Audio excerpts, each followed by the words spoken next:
আসসালামু আলাইকুম, কেমন আছেন সবাই?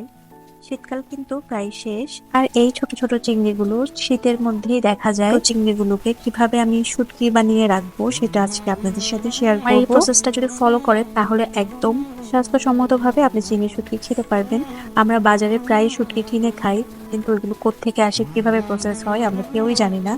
কম বেশি শুটকি কিন্তু সবাই অনেক পছন্দ করে, এতে অনেক ময়লা কিংবা বালি থাকে, সেগুলো আর নাই বা বলি।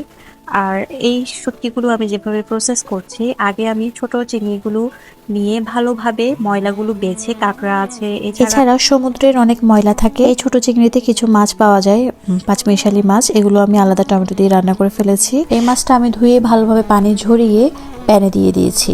অবশ্যই পানিটা ভালোভাবে শুকিয়ে নেবেন। এটা কিন্তু আপনারা অনেকে রোদে শুকিয়ে শুটকি বানান, এই একটা প্রসেস, কিন্তু আমার কাছে ভালো লাগে এই প্রসেসটা। এটা হালকা মিডিয়াম আঁচের চুলাতে হালকাভাবে নাড়াচাড়া করলেই এই ধরনের একটা ভাজা ভাজা টাইপের হয়ে যায়। এটা প্যানে করলে ভালো, খুব সুন্দর একটা স্মেল আসে। আর এই শুটকিটা কিন্তু আপনি চুলার আঁচে কয়েক ঘন্টার মধ্যে বানিয়ে ফেলতে এরপর পারবেন। আমি জারে নিয়ে নিলাম। আমার এখানে চিংড়ি মাছ 1 কেজি থেকে কম ছিল। এই যে ছোট একটা জার, আর হচ্ছে কফি জার যেটা দেখতে পাচ্ছেন, ওইটার 1 জার।